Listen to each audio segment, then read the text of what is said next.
selamat datang di acara Rantuy, Rancang Santuy. Bersama saya Yaya dan saya Mace. Jadi guys, hari ini tuh kita mau bahas suatu tema yang cukup menarik di kalangan mahasiswa, terutama mahasiswa rantau nih ya. Ya, di Yogyakarta khususnya, seperti kita. Oke, jadi mungkin kalian sudah mulai menerka-nerka mungkin apa sih yang kita mau bahas? Apaan tuh Mace? Jadi, kasih tau dong. Tema kita hari ini adalah jejak rantau di Yogyakarta. Oke, sebelum itu kita tampilin kali ya profil Boleh, narasumber kita hari ini. yang cukup menarik nih. Oke, kita tampilin ini dia. Mari kita mengenal Victor Anderson Kadakolo, seorang pemuda yang berasal dari kota Sorong, Provinsi Papua Barat.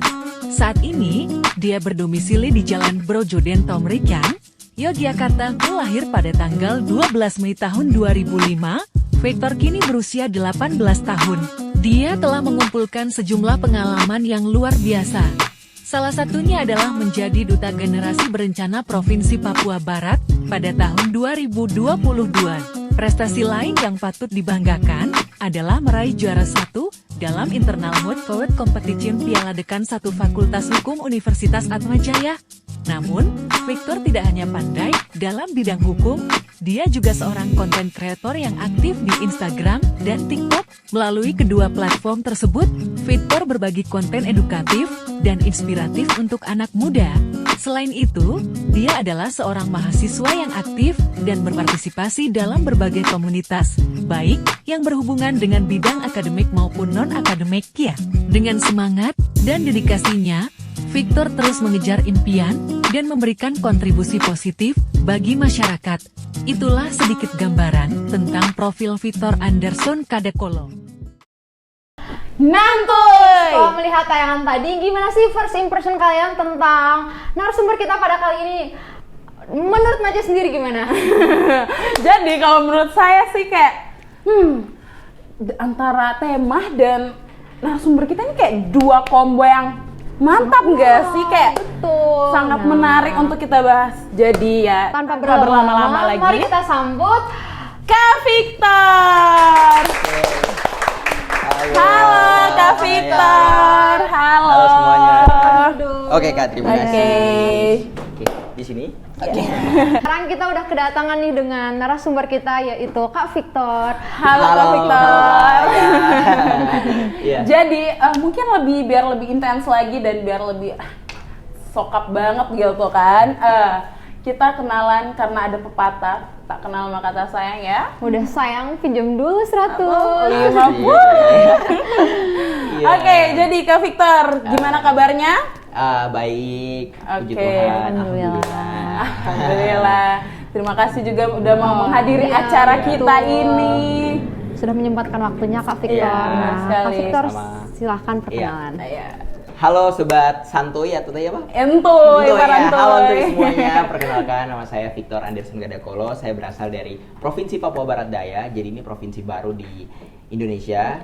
Dan saya statusnya sebagai mahasiswa aktif dan juga mahasiswa baru di Fakultas Hukum Universitas Atmajaya Yogyakarta. Oke, jadi mahasiswa baru ya. Iya. Terus kenapa pilih Jogja gitu untuk melanjutkan studi ini? Oke, ini mungkin alasan yang cukup umum ya. Oke. Jadi, ya pasti kita tahu semua bahwa Jogja ini kan kota pelajar. Iya. Memang, Iya.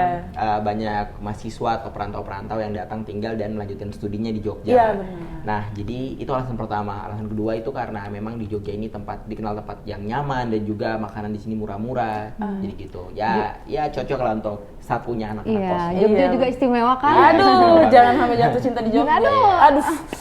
Udah skip. Oke. Oke. Cita-cita di sini, Ce. Oke, nanti sakit hati banget apa ya jadi. Boleh sih, Bang.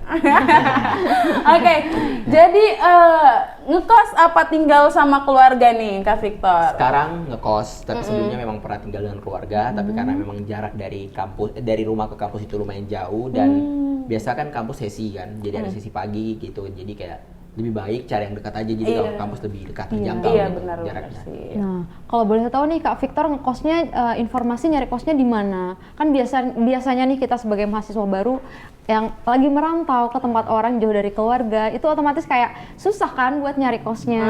Apa di aplikasi Iya. kah atau dari teman yang udah ada atau keluarga gimana tuh?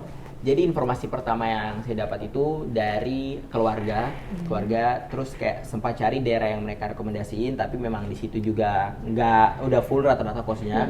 Terus sempat nanya-nanya juga di kampus sama teman-teman, terus mereka rekomendasikan di platform Instagram untuk kayak salah satu ada akun-akun kos-kos gitu. Oh iya. Nah akhirnya sempat cari-cari juga, cumannya kayak seperti kita tahu ya, emang kebanyakannya tuh kos putri yang kayak ready gitu kan, banyak yang kosong. Terus cari kos putra juga yang jarak dengan kampusnya itu agak susah. Terus sempat nge-DM juga WhatsApp, tapi emang mereka udah bilang itu udah full gitu.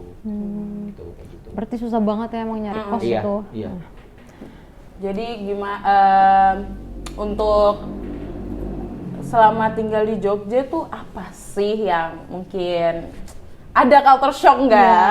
Culture shock. Karena pasti kan budaya yang di tempat asal sama di sini tuh beda banget, jauh banget bedanya gitu. Karena saya juga kan dari perantau nih, jadi juga perantau loh, lu- Ce. Iya, Ya, kita nggak sendiri. kita bertiga ya Iya. ternyata perantau di sini, nggak ada akamsi, anak kampung sini nggak ada, kita Iya. semua perantau, jadi Iya. pasti punya culture shock. Kalau dari Kak Victor gimana? Victor tuh? sendiri gimana? Oke, kalau culture shock ya pasti banyak ya mahasiswa-mahasiswa atau pelajar yang datang ke sini dan baru berbaur dengan lingkungan yang ada di Jogja, itu pasti mengalami culture shock sekali ya teman-teman.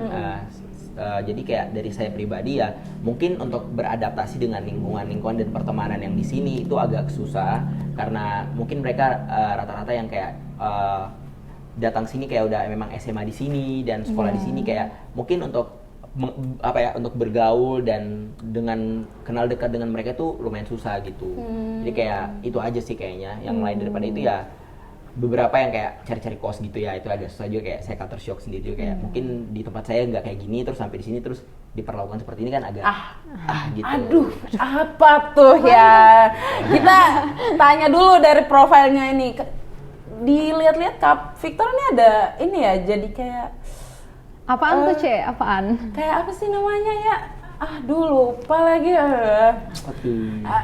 Duta ya, duta. Oh iya, di profil Instagramnya Kak Victor ini jadi duta genre. Iya betul. Papua Barat ya. Iya. Iya, jadi saya Duta Genre Putra Provinsi Papua Barat tahun 2022 dan di tahun lalu itu juga mewakili Papua Barat ke tingkat nasional. Wow. keren Dan banget ya, tuan Cia. rumahnya tuh Jogja, teman-teman. Wah, hebat banget sumpah. Tepuk tangan dulu semuanya. Gila. Kayak ini kayak sesuatu yang wow banget untuk anak-anak timur gitu. Iya. Jadi kayak udah lama ya ikut duta ini. Iya, udah dari 2021, jadi ini kayak udah 2 tahunan gitu. Oh, sampai sekarang masih aktif? Aktif, dan nanti di tanggal 28 Oktober nanti diundang juga untuk ke Semarang, itu ada kegiatan ya, Adujak juga nanti tanggal 28. Adujak. Iya. Itu ada platform kah atau bisa bebas untuk masuk gitu? Iya, itu bebas ya, terbuka untuk umum, siapa saja, anak-anak remaja yang mau daftar. Itu terbuka untuk umum, jadi siapa saja tuh boleh, tapi itu ada batasan usianya. Intinya kayak kata anak remaja itu boleh bergabung dan terbuka untuk umum. Jadi itu ada platform, jadi bisa langsung daftar. Itu biasanya setelah pergantian angkatan itu biasa langsung ada open recruitment lagi atau pembukaan forum pendaftaran gitu untuk siapa juga yang mau menjadi duta genre berikutnya. Kayak gitu. Jadi seperti itu ya teman-teman. Sumpah, jadi kayak narasumber kita hari ini tuh sangat luar biasa. Terus dengar-dengar Kak Victor ini adalah seorang influencer nih guys. Aduh, yang punya followers berapa sih Kak Victor? Berapa? Aduh, Aduh, gak apa-apa flexing dikit. Cari followers. Sebenarnya ya biasa aja sih teman-teman. Cuman ya memang saya udah aktif sosial media itu dari 2016, 2017. Dan ada sempat buat konten-konten juga, jadi kayak ikut Tren. algoritma yang tren-tren yang ada di sosial media, dan cukup lumayan terkenal gitu juga di Sorong, dan ada beberapa endorsement dan paid promote yang masuk juga. Wah, gila. Jadi di usia yang lumayan sangat muda sudah mempunyai penghasilan sendiri. Ya, Wah, itu luar hanya biasa. Keren Tepuk banget tangan sih, dulu dong. Oke, jadi ya tahu nggak sih ada salah satu video Kak Victor yang sangat nyambung dan wah mantap banget nih sama judul tema kita hari ini ya? Aku dong pengen di-spill. Oke, jadi sebelum kita spill nih, kita tunggu jeda berikut ini ya. Oke. Stay tune ya.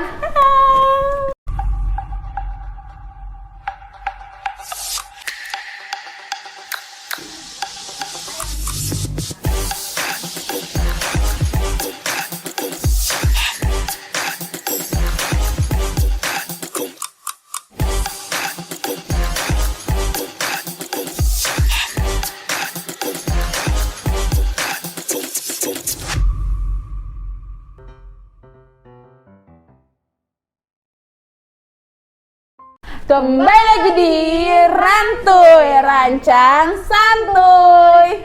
Nah, Ci, apa sih yang kamu bahas tadi tuh? Aku tuh penasaran banget tentang Kak Victor. Oh, jadi aku tuh punya salah satu video tentang Kak Victor nih yang lumayan viewersnya banyak banget di salah satu media sosial kita. Ya ternyata TikTok. Oke, jadi sangat relate banget nih sama tema kita hari ini. Jadi Spill dong. Aku mau nonton juga. Oke, jadi kayaknya kita harus spill bareng-bareng nih. Oke, ini dia videonya. Check it out. Halo kamu semua, jadi saya mau sedikit cerita mengenai saya punya pengalaman yang menurut saya cukup buruk dan buat saya kaget sekali. Jadi kemarin waktu saya cari kos di Jogja, dan ini sebenarnya buat saya bukan apa ya, tapi saya kaget sekali. Saya sebenarnya tidak menyalahkan di mana tempat saya tinggal atau ingin melanjutkan studi, tapi kayak beberapa perilaku dari pemilik kos yang ada di Jogja sini yang menurut saya mereka masih memukul rata semua orang dari Indonesia Timur atau terlebih khususnya Papua dengan satu mindset yang sama, dimana dia merasa bahwa kalau orang yang berasal dari Indonesia Timur belum bisa diterima di kosnya mereka dengan alasan bahwa pasti nanti akan buat kegaduhan, kekacauan dan lain-lain. Jujur saya sebenarnya kurang mengerti dengan apa yang terjadi. Entah mungkin kita punya teman-teman lain atau mungkin yang dari Papua atau Indonesia Timur yang datang kuliah di sini dan buat ketidaknyamanan dalam lingkungan sekitar yang buat pemilik kos ini punya pemikiran bahwa ketika kita terima orang Indonesia Timur atau orang Papua di sini pasti akan buat kekacauan. Nah, satu hal yang menjadi saya punya sorotan kemarin adalah ketika saya datang ke kos itu dan saya ketemu dengan saya punya teman yang tinggal di situ juga, dan itu memang masih ada 2 kamar kosong yang belum ditempati. Dan pas saya cek dia punya kamar, tiba-tiba pemilik kos datang dan bilang bahwa kamar ini sudah ada yang isi 2 orang, padahal mereka notabene belum membayar sama sekali. Nah, masih simpang siur, masih tidak jelas entah mereka mau tempati atau tidak. Sedangkan saya mau datang dengan langsung bayar dan tinggal, tapi mereka menggunakan banyak alasan yang menurut saya sebenarnya tidak masuk akal atau nonsens. Tapi sekarang pemilik kosnya sangat cuek dan berusaha kayak mengalihkan pembicaraan dan tidak fokus dan tidak menghargai orang, saya langsung memutuskan bahwa kayaknya kos ini tidak nyaman dan tidak patut untuk saya ambil dan saya tinggal situ karena pemilik kos sudah mengusir saya dengan cara yang halus. Dan yang kedua adalah saya ke kos berikutnya, dan di kos berikutnya memang ada kamar kosong juga. Di kos itu bisa menerima orang, tapi katanya bapak kosnya tidak menerima kos apabila di sana ada orang Indonesia Timur atau orang Papua. Jadi kayak dia bilang kayak, maaf mas, untuk saat ini bapak kos bilang nggak bisa terima orang Timur. Nantuy, kalian udah lihat kan? Ya juga udah lihat kan ya. Aduh. Betapa susahnya nyari kosnya ternyata. Iya, ternyata kayak gak segampang itu ya ternyata. Segampang. Aduh. Oke, jadi kita langsung tanya. Mungkin tanya-tanya langsung kepada Kak Victornya sendiri, gimana sih pengalamannya ditolak berkali-kali sama ibu kos. Aduh. Saja. Oke. Cerita dari Kak Victor. Iya, betul. Jadi pengalaman ini tuh sebenarnya buat saya cukup shock juga. Jadi mungkin ini ada beberapa yang bilang bahwa ini bukan hal baru di Jogja, terkhususnya untuk kami orang Timur, Papua khususnya ya. Oke. Jadi ini tuh terjadi waktu setelah saya selesai mengikuti PKKMB dan juga kayak masa-masa PKKMB gitu, dan karena memang jarak dari tempat yang sebelumnya saya tinggal dengan keluarga itu cukup jauh, jadi kayak akses ke kampus juga ya lumayan memboros waktu lah. Akhirnya saya cari-cari kos dengan kakak saya, sempat keliling di daerah dekat kampus saya, jadi kayak bertanya-tanya juga sama beberapa kos yang emang di situ di depan itu tulis kayak terima kos putra kayak gini. Nah, dari saya datang masuk dan ada kebetulan teman saya juga yang merekomendasikan di tempat itu karena memang di tempat itu teman saya juga tinggal dan masih ada 2 kamar yang kosong. Jadi pertama saya tanya itu tuh karena memang dia kayak jelaskan dulu, terus kayak karena yang datang tuh kayak langsung ibu kosnya dengan anaknya tuh kayak langsung kayak ekspresinya datar. Terus Oke. kayak Waduh. Langsung mulai- kita udah bisa iya. lihat nih. Bisa Aduh. membayangkan lah. Jadi kayak pas saya cek kamarnya terus tiba-tiba tuh kayak ibunya udah kayak dari depan tuh kayak sambil sapu-sapu halaman gitu udah mulai kayak ya marah-marah gitu kan. Nah, iya. Terus kayak langsung saya pun kayak Merasa iya, ya. merasa kayak Aduh. tersinggung, ngerasa gak enak gitu. Iya. Nah, Aduh. terus setelah saya pas ke depan tuh kayak tanya lagi langsung kayak dari ibunya pun bilang gak bisa gitu, terus anaknya juga bilang di sini udah ada yang mau masuk gitu, udah ada Oh, yang udah kayak yang mau booking ya? siap bayar gitu. Nah, dan saya bilang sama ibunya, saya juga mau bayar Bu, langsung aja, karena orang yang dari 2 orang ini mereka itu kayak belum jelas gitu kepastiannya apakah memang mereka mau masuk atau tidak. Nah, sedangkan saya ini udah masuk kayak mau ready untuk tinggal kan. Oh, langsung bayar Iya, udah mau langsung. langsung bayar. Oke. Nah, terus ibunya tuh kayak langsung marah-marah gitu, marah-marah nggak tahu kenapa, karena saya orang yang gak enakan. Mood swing. Iya, langsung saya carilah ke kos kedua. Nah, di kos kedua ini lebih bikin kaget nih. Aduh. Nah, Aduh. yang kos kedua ini memang ada kamar kosong juga, tapi ibunya itu bukan ibunya sih, orang yang tinggal di kos itu dia bilang bapak kosnya karena emang tinggal bukan di tempat tersebut, emang bapak kosnya tinggal di Jakarta, jadi dia hubungi dulu dan kata bapak kosnya itu ada kamar kosong memang, tapi mereka tidak terima orang timur. Oh, Orang langsung Papua. mention. Aduh. Langsung mention, jadi nggak pakai. Iya, jadi kayak saya juga langsung kayak. Jadi kayak gini ya, emang stereotip mereka seburuk ini langsung ke kami gitu. Jadi kayak tidak, memang perlu untuk kita selektif, tapi kayak ya setidaknya kita juga kayak lihat lah gitu kan, maksudnya apakah emang anak ini pribadinya emang mungkin kayak gimana gitu. Iya, Jangan cari langsung tahu kayak, latar belakang cari dulu tahu ya. latar belakang dulu Ah. maksudku. Pribadi orang-orang tuh Iya, beda, nggak semuanya jangan sama. langsung kayak menjudge gitu kan. Iya, kayak, langsung ya. langsung melebeli. Iya, An. lebih stereotype bahwa kita dari timur itu semua sama ya. Kayak gitu. Jadi kayak saya mengingatkan untuk semuanya kepada siapapun itu, jadi jangan untuk kita langsung melebeli atau kayak stereotype kepada orang timur itu semua sama, karena pada dasarnya itu kita dari timur itu sifatnya berbeda-beda kan, kepada mereka benar, pribadi benar, masing-masing. Setuju, aku setuju sama. Setuju Kayak banget. gitu ya. Jadi yang kos ketiga pun mereka tuh pakai cara-cara halus nih. Jadi kayak ketiga itu kosnya emang 600 ribuan gitu ya. Terus kayak emang dekat dengan kampus sekali. Tapi kayak ibunya pun bilang bisa, tapi dia tuh kayak bilang, "Oh iya, tapi Mas di sini tuh gak ada wifi." Terus yang keduanya itu nanti ini kosongan, terus nanti kalau misalnya saya pakai kayak colok kayak apa gitu harus tambah harga lagi gitu. Jadi kayak kalau cok televisi tambah 25.000, cok ini tambah 25, rice cooker.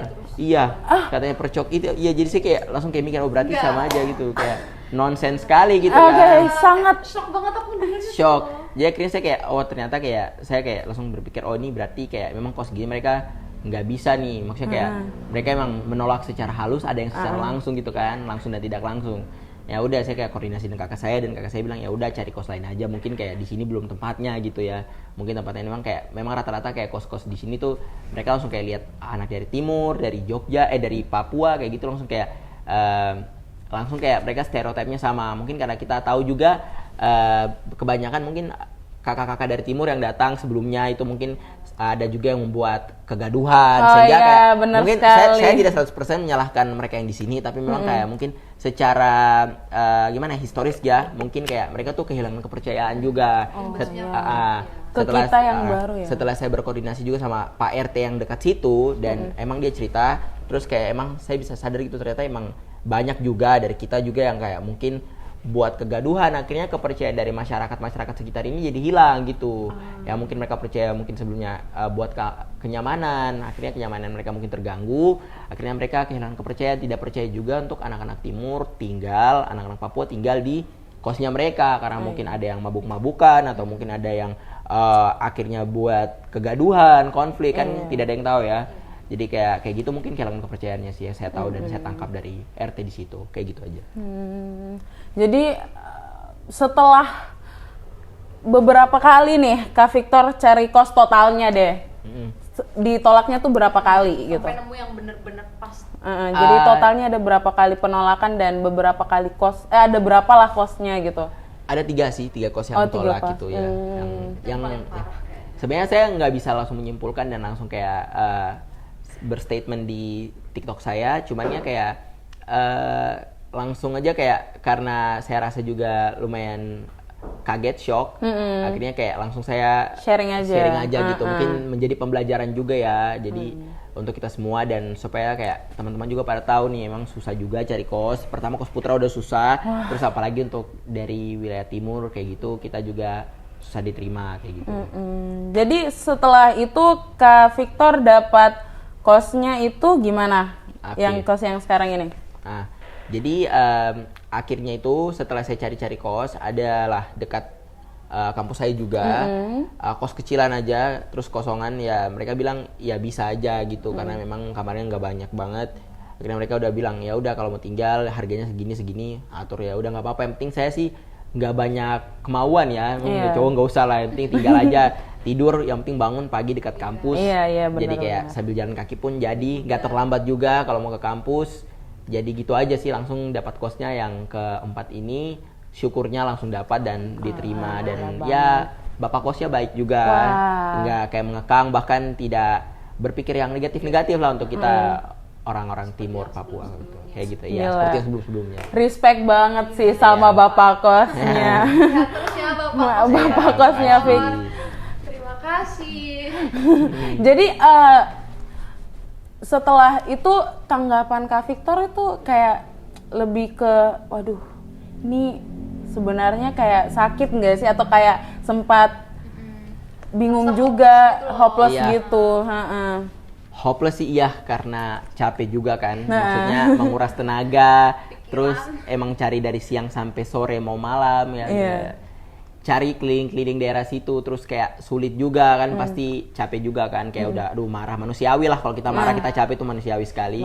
Jadi kayak kayak mau sempat putus harapan juga untuk cari kos, ya udah tinggal sama kakak aja biar jauh kayak gini, tapi kayak pikir-pikir lagi nih, kayaknya kalau tinggal jauh, pertama kalau misalnya bangunnya telat, terus kayak ke kampusnya telat juga kan, apalagi kalau dari tempat sebelumnya kan tinggal di daerah Seturan, terus ke daerah kampus kan emang cukup jauh, terus macet juga kan, daerah Selokan itu macet. Sumpah, Seturan apalagi tuh macet. mau pagi-pagi macet, Wah, dan iya, apalagi bener ada sih. lampu merahnya juga, terus belum lagi kalau balik sore terus daerah UPN lagi macet gitu kan. Apalagi kalau telat bangun ya. Iya, apalagi kalau telat bangun kan itu. Ya. Jadi kayak berpikir, jadi dan syukurnya udah dapat ya. Dapat, Aduh, Dia alhamdulillah. nggak usah banyak pilihan, dia yang penting tinggal aja gitu dulu. Nanti kalau emang waktunya kapan baru mau pindah, ya pindah nanti. Oke.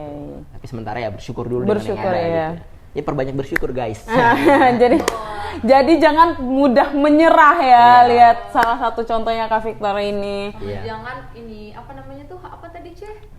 Hopeless. Plus banget ya Ce. Pastinya sih ya Allah. Nantoy, kan dari tadi nih pembahasan kita udah lumayan berat. Kak Victor sendiri juga udah kupas tuntas terkait bagaimana pengalaman dia mencari kos sampai hopeless dan akhirnya menemukan kos yang Ya walaupun gak masuk list atau kayak harapan ya Kak Victor ya pastinya. Yang penting dapat ya. Oke, jadi pembahasan kali ini lumayan panas ya, seperti udara Jogja. Oke, jadi kayaknya kita harus jeda dan kembali lagi di segmen berikutnya.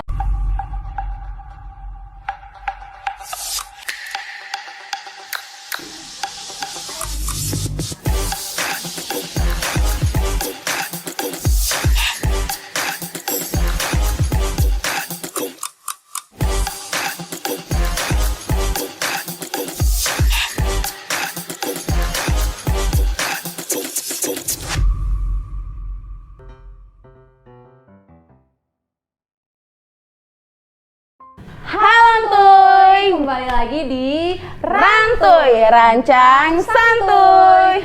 Nah Ce, udah nggak berasa ya, waktu udah berakhir cepat banget. Iya, jadi Nah, kita kayaknya sebelum menutup ini kayaknya kita butuh saran nih dari Kak Victor untuk adik-adik yang nanti akan melanjutkan studinya di kota kita tercinta ini. Jadi Kak Victor, Yogyakarta. gimana tuh saran untuk adik-adik semua nih? Untuk terkhususnya untuk yang ngerantau ya. Oke, sarannya untuk nanti mungkin adik-adik atau siapapun yang mau datang ke Jogja dan tinggal di sini, entah melanjutkan studi atau kepentingan apapun itu, ketika mau berkos atau tinggal di sini, yang pertama kita harus patuh akan aturan yang di Jogja ya, karena di mana ada interaksi pastinya ada aturan juga kan. Jadi kita harus menghargai norma-norma, adat dan kebiasaan masyarakat di sini. Jangan sampai kita membuat ketidaknyamanan. Nah itu pertama, itu yang bisa membuat orang berpikir negatif terhadap kita, sehingga kita bukan hanya membawa diri kita sendiri, tapi kita juga membawa nama daerah kita, membawa ras, suku dan apapun. Memang ini negara yang toleransi ya, semua intinya kita hidup bersama-sama. Tapi karena kita datang dari daerah kita, apalagi kita dari timur kan kelihatan banget gitu ya. Kita harus menunjukkan bahwa kita anak-anak timur itu bukan dilihat dari sebelah mata aja. Kita bukan hanya yang seperti orang-orang pikirkan di luar atau di sini tuh kayak mungkin kayak gini bla bla bla kan gitu kan. Nah, tapi kita harus tunjukkan, tapi bukan untuk hanya anak timur saja, tapi siapapun yang datang ke sini yang seperti saya bilang tadi di awal, bahwa memang kita harus betul-betul menghargai setiap aturan-aturan, norma dan adat, budaya, kebiasaan yang ada di Jogja atau dimanapun itu. Dan ingat, di mana bumi dipijak, di situ langit dijunjung. Oke. Oke, mungkin untuk tipsnya nih dari untuk Kak Victor sendiri, untuk mahasiswa, bebas mahasiswanya. Untuk tips kepada mahasiswa-mahasiswa yang nanti akan berkuliah di sini ataupun pelajar, yang pertama itu harus siapkan mental. Iya sih, Itu penting banget sih. apalagi yang rantau yang dari timur khususnya sih. Jangan ada homesick. Aduh. Memang awal-awal kalau homesick tuh wajar ya, itu normal manusia. Kadang-kadang homesick Tapi belum kalau bisa sampai terbiasa, lulus ya. homesick itu berlebihan. Iya, berlebihan. Tapi- Terus yang kedua itu paling tipsnya adalah bisa struggling aja sih, bertahan. Apapun itu kondisinya, apapun cobaan yang teman-teman alami, itu harus bisa dilalui dan bisa berpikir lebih dewasa. Nah, ketika cari kos juga tidak boleh bosan-bosan ya, cari ketemu, berbicara, kalau bisa ajak komunikasi dulu dengan pemilik kosnya, siapa tahu ada yang berbaik hati, karena kita tidak selamanya akan bertemu dengan orang-orang yang seperti itu, teman-teman. Jadi mungkin saja bertemu dengan orang-orang yang berbaik hati, yang terima kita. Jangan karena teman-teman rasa teman-teman beda dan tahu dengan video atau statement yang beredar, terus teman-teman berpikir bahwa memang kita tidak diterima. Tidak, pasti satu saat ketika kita berbuat baik dan ketika kita mencerminkan diri kita sebagai seseorang atau pribadi yang baik, menunjukkan identitas kita yang sebagai orang yang bisa bertanggung jawab, baik dan bisa ramahkan lingkungan sekitar, pasti orang akan stereotip tersebut akan hilang, dan kita akan sebagai masyarakat atau sebagai orang yang datang ke Jogja ini akan juga diterima seperti itu. Kurang lebih sih, maaf kalau ada salah.